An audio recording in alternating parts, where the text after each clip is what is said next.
বিসমিল্লাহির রহমানির রহিম। প্রিয় আপন বন্ধুরা, আজকে বিফ বড়ি কাবাব কিভাবে তৈরি করতে হয় আপনাদেরকে দেখিয়ে দিব। এটা একটি ভিডিও দেখিয়ে দিলাম, যারা পুরো ভিডিও চান। এখন দিয়ে দিব লবণ। লবণ দিয়ে দিব পরিমাণ মতো। এখন দিয়ে দেব পেঁপের শুকলা বাটা।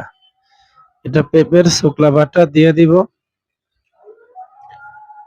পরিমাণ মতো। এখানে 20 কেজি গরুর মাংসের কাবাব। এখন এটা ভালো করে মিক্স করে নিব। পেঁপেটা দিলে কি হয়, তাহলে মাংসটা খুব সহজেই সিদ্ধ হয়ে যায়। যেমন এটা দিয়ে দিব টক দই। টক দই দিলেও মাংস সফট হয়, টেস্ট আসে। এটা দিয়ে দিব কাবাব মশলা। কাবাব মশলার আপনারা যদি ভিডিও চান তাহলে কমেন্ট করবেন। এখন দিয়ে দিব মরিচ। এটা ভালো মানের মরিচ দিয়ে দিব। সামান্য কিছু জায়ফল, জৈত্রিক, পোস্তাদানা দিয়ে দিলাম। একটু টেস্টিং সল্ট দিয়ে দিলাম। এখন দিয়ে দিব আদা রসুন। আদা রসুন দিয়ে দিলাম। এটা দিয়ে দিব কাশ্মীরি মরিচ, আমার কাবাবটা ঠিক কালার থাকার জন্য। দিয়ে দিলাম সরিষার তেল। সরিষার তেল দিয়ে এটা ভালো করে মিক্স করে নিতেছি। খুব সহজ একটি ভিডিও দিলাম, যারা পুরো ভিডিও চান তারা আমাদের কমেন্ট করবেন আর আপনাদের মতামত জানিয়ে দিবেন। ভালো লাগলে আমাদের এই চ্যানেলের সাবস্ক্রাইব করে আপনারা সদস্য হয়ে যাবেন।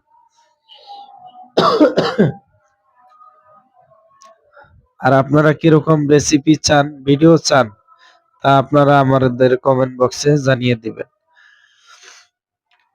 এভাবে গাতিয়া নিলাম। এখন এটা কিভাবে ভাজি খেয়াল করে দেখুন।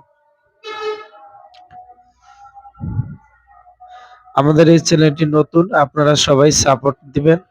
সাপোর্ট দিয়ে আমাদের এই চ্যানেলের সাথেই থাকুন। আরো কিরকম ধরনের রেসিপি চান তা আপনারা কমেন্ট করে জানিয়ে দিবেন।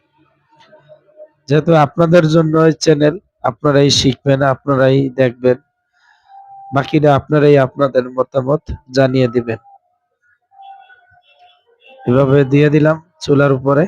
আজকে এই পর্যন্ত। আলহামদুলিল্লাহ।